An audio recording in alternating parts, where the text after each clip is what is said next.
All right, guys, welcome to a special edition of the MMA Fight Game Podcast. You may recognize this nice looking balding gentleman to my left or your right, depending on however you look at it. I'm super excited to have Rick Caldwell, who is the matchmaker extraordinaire for the legendary and growing Combat FC. Rick has put on this card that Rick has put together for February 9th, 2024 at the Shriners Auditorium in Wilmington, Mass. Combat FC 6 is probably some of his finest work that he's done. They are rocking 3 title fights at 135-pound bantamweight title, 145-pound bantamweight or featherweight title, and then they're also having a massive 170-pound welterweight title. A lot of these guys, they're knocking on the doorstep. Rick, I truly appreciate you making some time for us today. How are you, bud? I'm doing great, man. It's been a crazy start to the year, but it's you probably hear it in my voice. I've been sick. My son's homesick now, so it's been hasn't been the easiest start to 2024, but it's been great so far.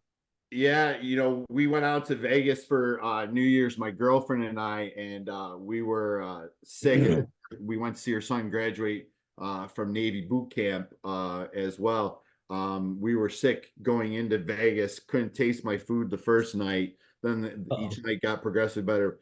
She's actually still on the mend. And I know when we talked, you were in bed with your son, you were out sick, and it's going around the whole country. It seems like from what I've heard, but good news is all the fighters I've talked to, they seem like they are A-OK.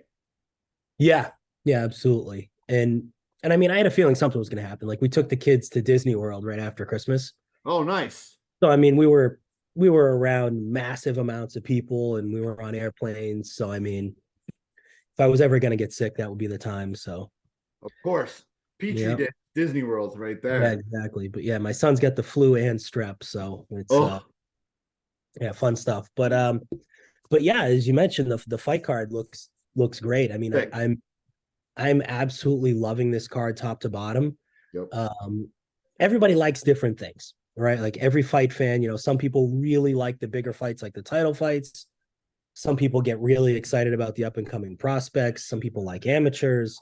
Um, the card has it all. It really does. I mean, we've got the 3 big title fights. We've also got a couple big fights between guys that are pretty close. Guys that I would say aren't that far away from the next level. So, prospects with a lot more fights that could be in title fights. We've got some other fights like that. Plus, we've got some of the best up and coming guys. Some of the best 1-0, 2-0 guys in the area. Whether we're talking about Kyle Hill or Romano Medina. We've got a lot of guys. And obviously, I can't forget about Josh Madero. So I was pumped to get him on this card too. Yeah, we've got a lot of really, really good up and comers to go along with the title fights. So, yeah, I'm excited. Yeah, so let's talk about some of those up and comers, then we'll work our way up the card.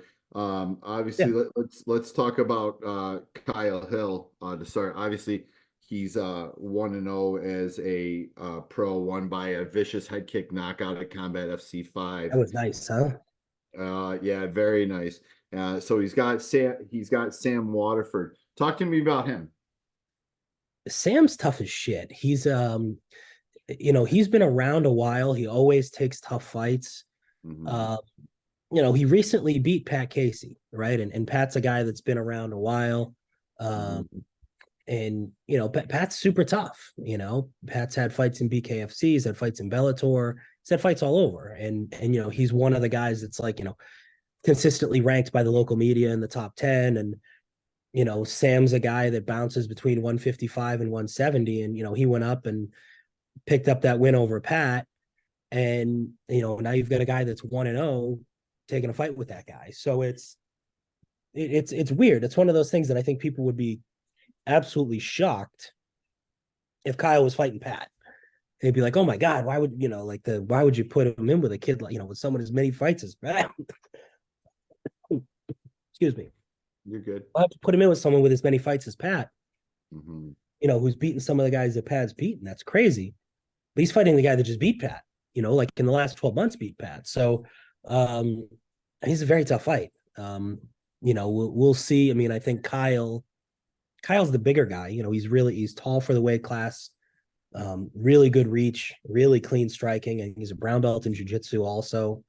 Young kid though, I think he's only 21.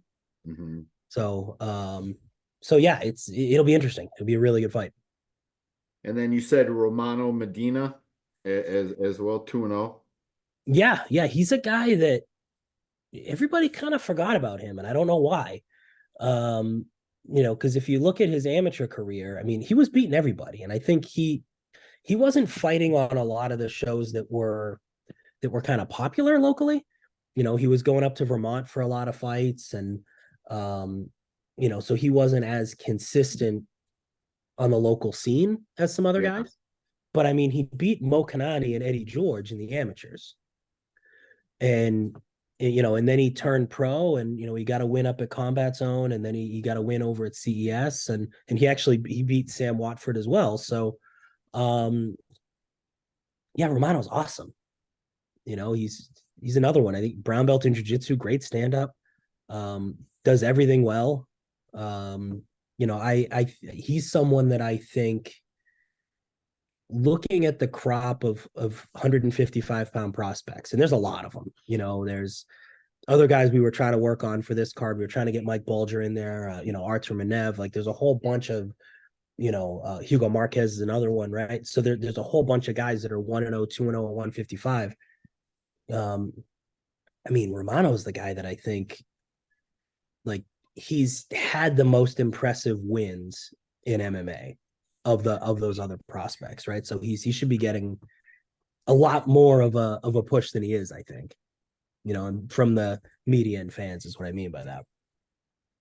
Yeah, I mean, definitely one to watch. When a matchmaker like yourself tells you to watch out for these guys, you speak, and you definitely take notice of those. So that's exciting. And then you also mentioned Carlos Loiza.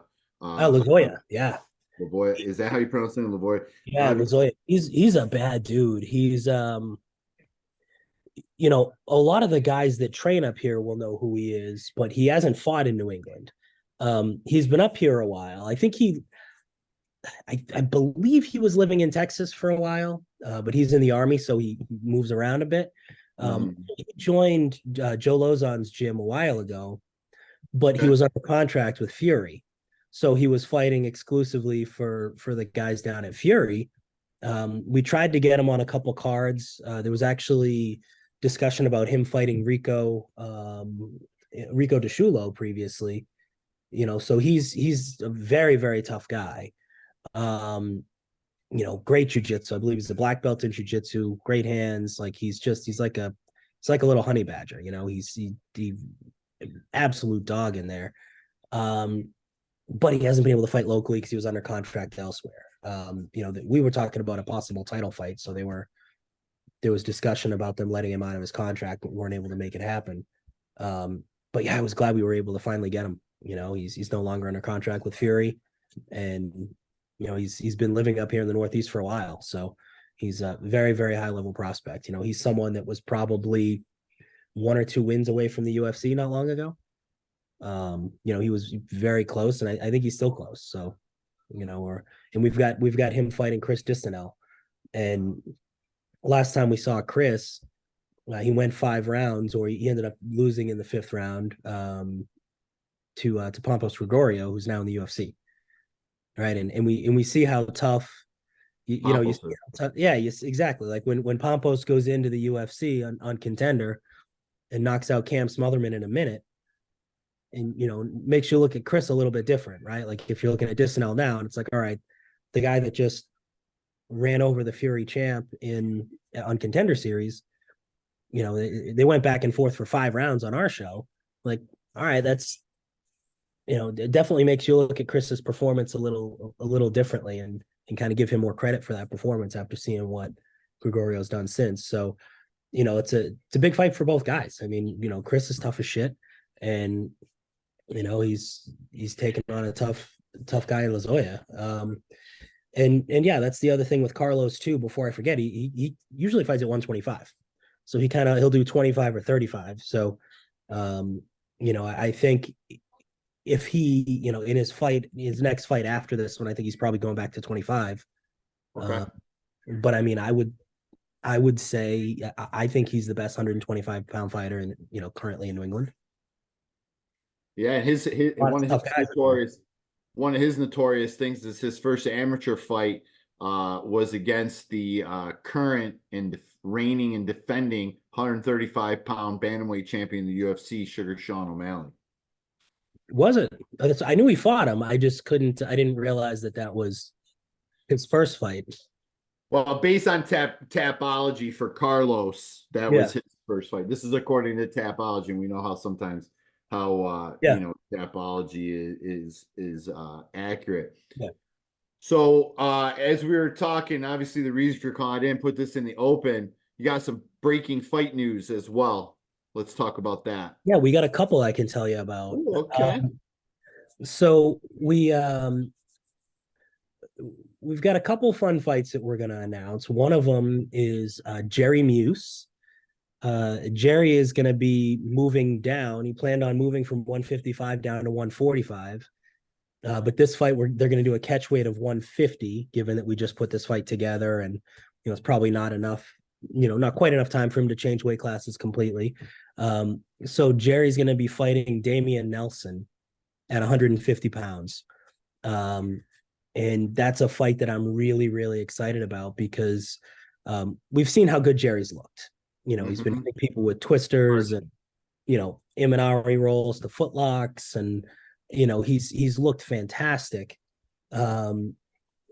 Albeit the level of competition hasn't been as high as the guys Nelson's been fighting. Yeah. Damian's fought nothing but killers. So I think it'll be really, really interesting to see how this one plays out, because you've got the guy that's looked really good, that's been running everybody over in Jerry Muse. I mean, he's finished everyone. Two twister submissions to his credit as well.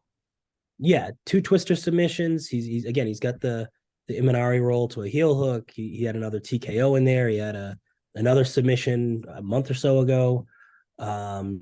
He's finishing everybody. And he's got that kind of wacky personality. He dances on his way to the cage. He always has crazy post-fight interviews. He's just a big ball of fun. Like I like having the guy around. And again, he's active duty military too, which, a lot of people think that the Captain America thing's just kind of a goofy act, but, but he is a guy that's still active in the military. And Damian, it wasn't that long ago that he was 4-1 fighting Nate Garib.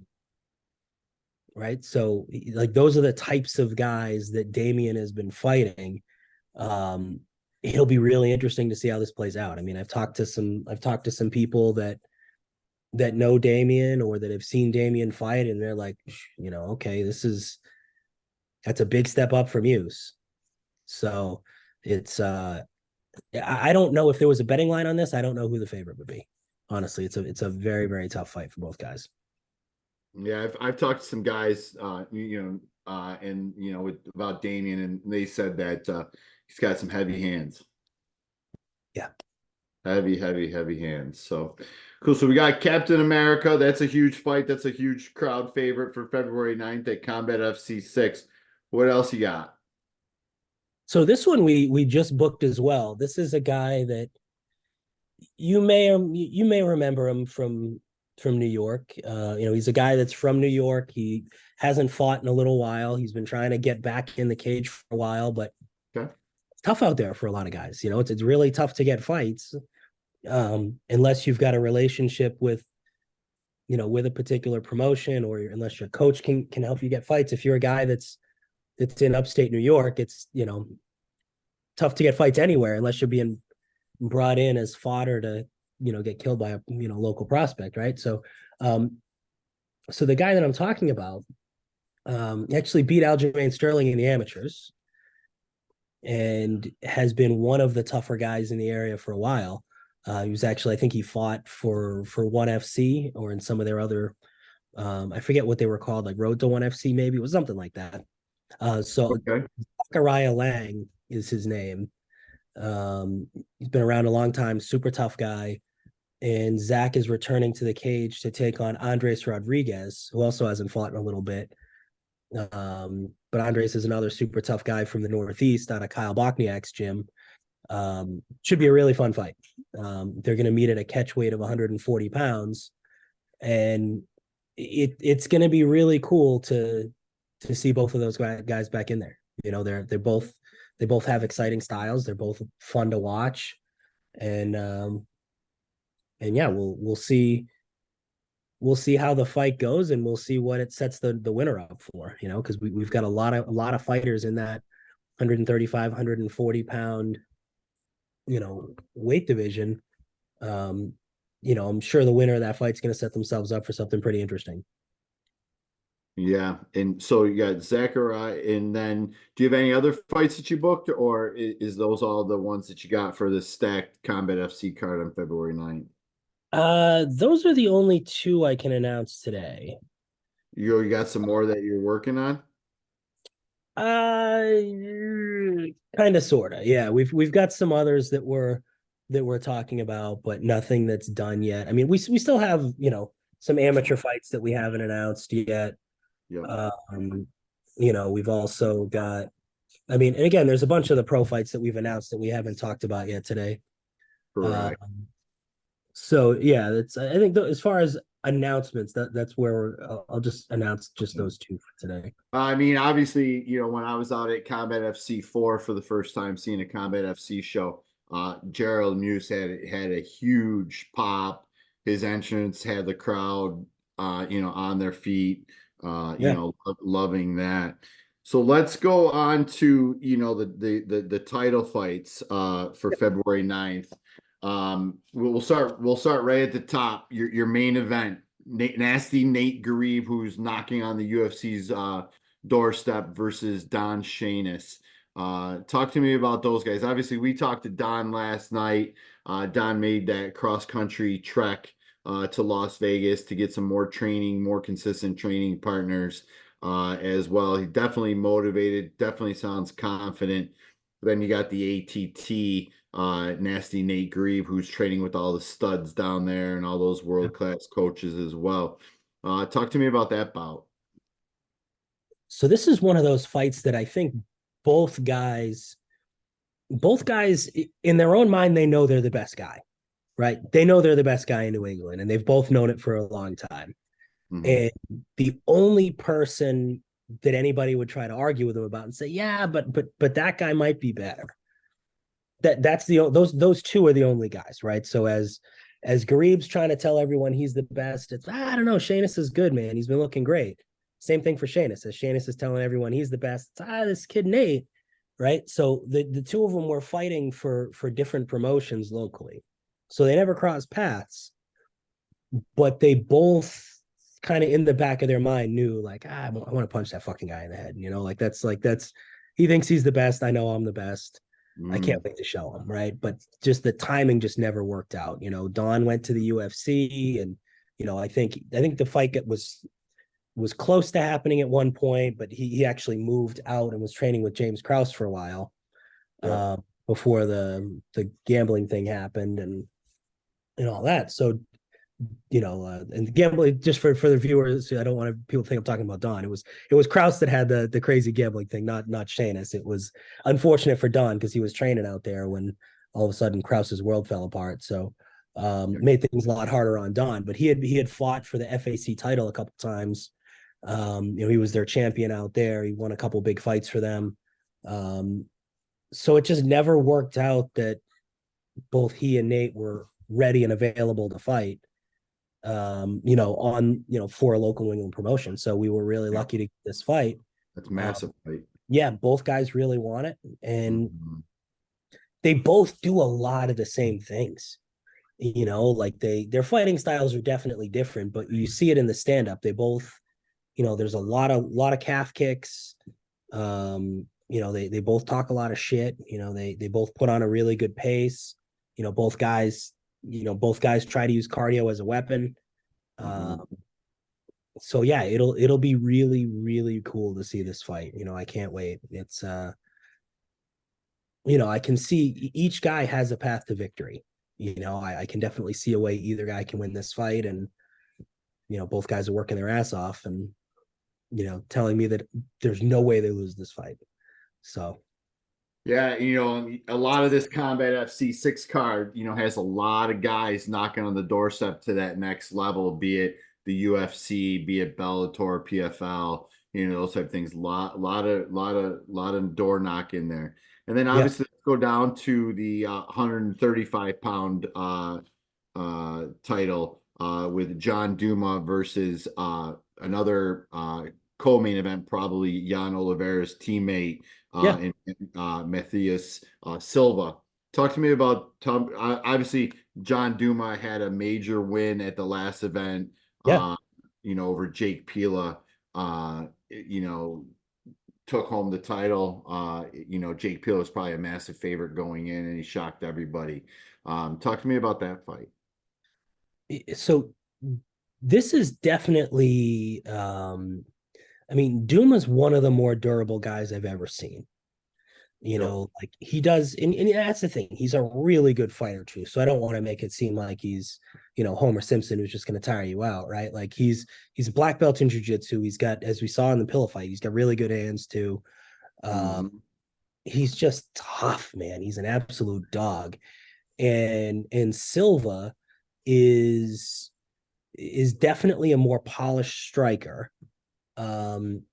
But I think if this fight goes into the later rounds, it's like a lot of the John Douma fights, right? Like we look at it and we say, all right, if this is a fight that, if somebody's going to win by, head kick knockout, if you tell me, hey, that fight ends by head kick knockout, well, I'm going to tell you, okay, it's probably Silva that won that fight then. If you tell me that, okay, this fight ends, by a knockout in the first round, okay, like it's I'd say Silva probably has the ability to finish the fight in a more explosive way. But if you tell me that this fight ends by fourth round TKO, yeah, Douma, obviously.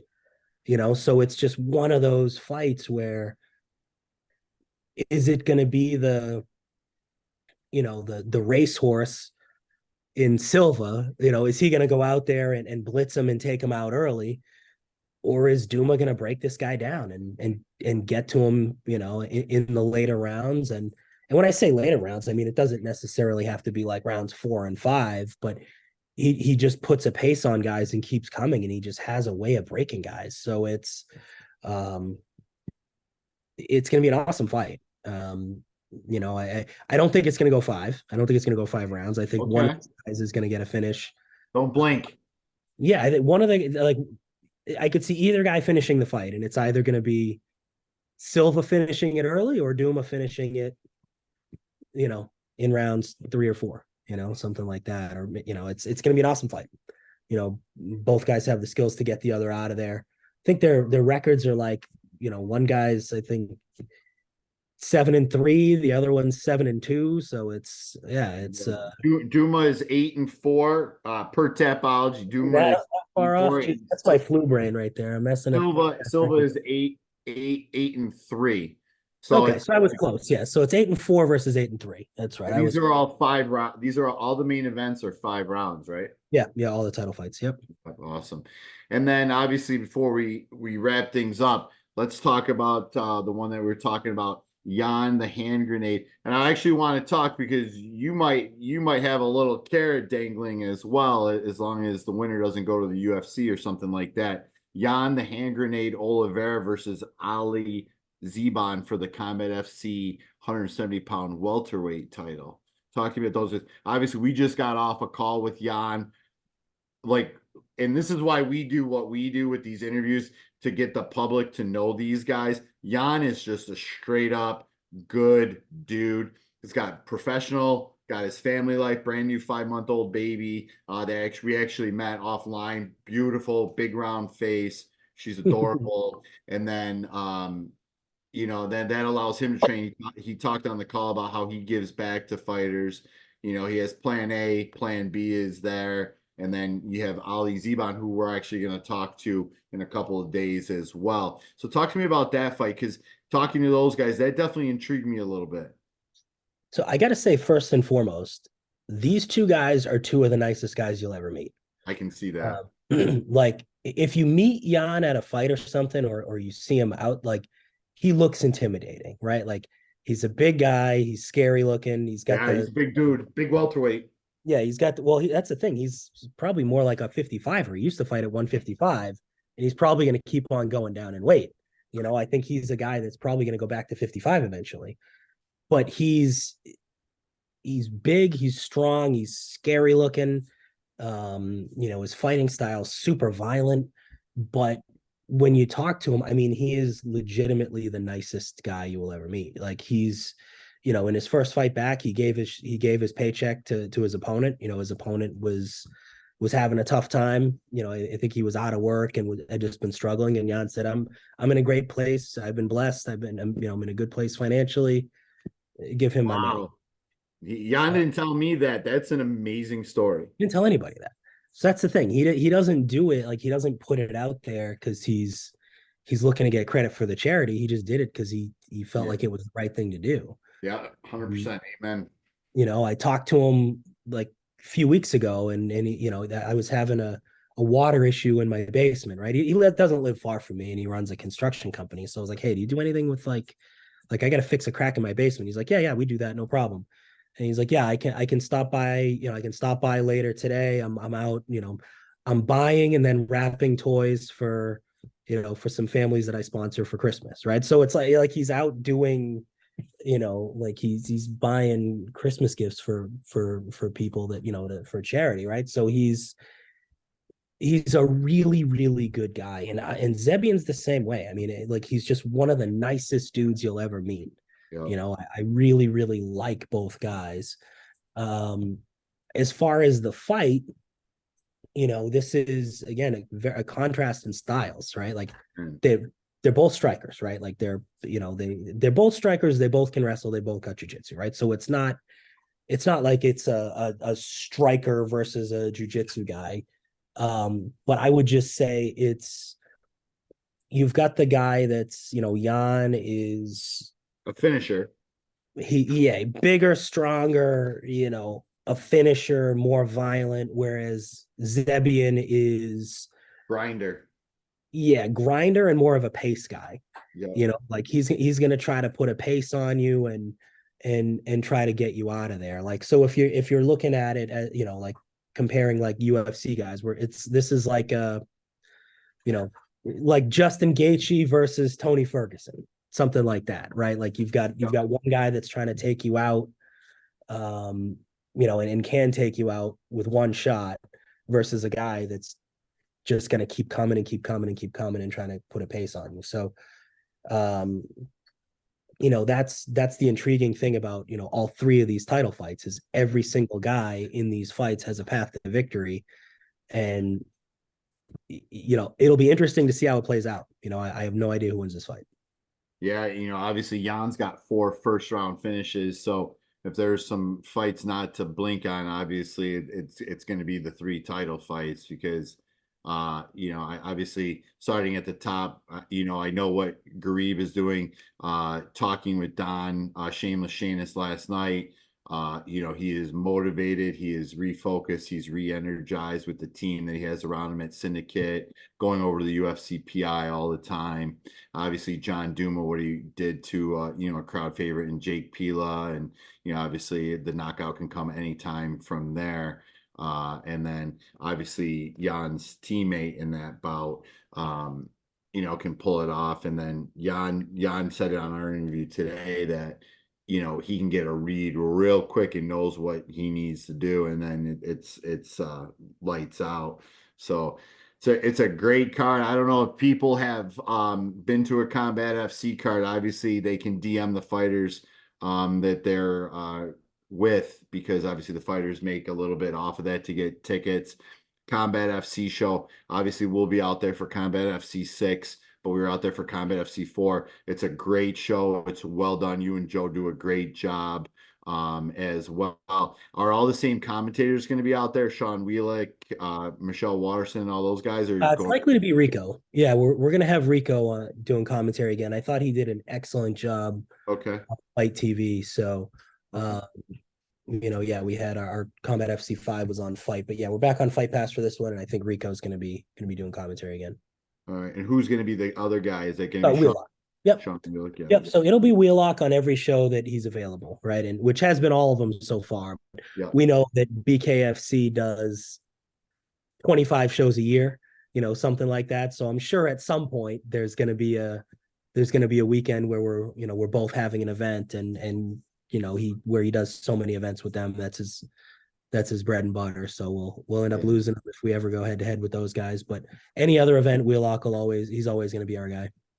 That's awesome.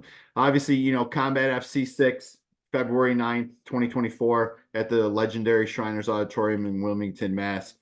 This looks to be on paper currently the best card that there is, but you had that famous speech a few months back when we first started talking about shit hits the fan about, was it 2 weeks to 20 days? Is it 14 to 20 days, somewhere around there? That's your... Yeah, usually, days 14 to 20. Yeah, exactly. So there it is. That's the window where things go a little crazy. And I think that's, for the people that didn't hear that interview, we lose a significant amount of fights in that window because Uncle that's Rick starts calling for paperwork. Right. That's when I start asking for medicals, right? So if there are guys that are on the fence about, oh, I'm dealing with this minor injury, or, I think I'm going to be able to go, but I'm not sure. That's when I start saying, hey, I need your paperwork by this day. Yeah. And that's when they have to say, all right, I can't drag this out any longer. And then so we lose a lot of fights in that window. But I mean, we've got a lot booked too. I mean, I think right now, I've got like 20 or 21. So yeah, great fights. And you got some Annies that you haven't announced. Obviously, you announced 2 fights here with Muse and Nelson, and then the other guys, as well. So it's gonna be a great night. And then if people don't know any fighters, they can where can they get tickets? They can get tickets at the door, and then you guys have it set up on your website as well. Yeah. You can go to. We do a lot of our ticket sales online. Actually, that's where if you're looking for a good spot, you want to be able to pick your seat. Definitely get it online beforehand. Just go to our website. It's combatfc.tv, and there'll be a link to buy tickets, and it'll bring you right into the page to buy tickets. And I can't say enough before I let you go. I can't say enough about Combat FC. If you are a fan of mixed martial arts and you want to see guys that are on the cusp, obviously Pampos Grigoriou has his fight March 17th, his first UFC fight, and some other Combat FC legends have come up as well. You have Jan Oliveira, you have Douma, you have Nasty Nate Garib, a lot of these guys. And actually, I want to talk to you about that. For some reason, the winner of Jan Oliveira versus Ali Ziban, does a Devin Smith or John Piersma fight against the winner interest you? It could. It definitely could. I mean, I would say Devin Smith's a tough one because he's, he doesn't really have any ties to New England other than the fact that he beat Piersma in New England. And I guess New York isn't even considered New England, right? So I'm just talking Northeast. Okay. So Fight Pass wants us really focused on the guys in the Northeast. So I mean, I would say Piersma is probably more likely than Devin. Never say never. It's very possible that we could bring a guy like Devin in, but there's guys, there's guys all over the country that are dying for fights, right? So I can't say for sure that, just because Devin came in and won a fight in New York, he's not necessarily viewed as a Northeast guy now, it'd just be like flying in someone from, anywhere else. But, Piersman's a possibility. Yeah. Absolutely. Yeah, absolutely. I know those are 2 of the bigger names. Obviously, Devin's got a fight in February at LFA.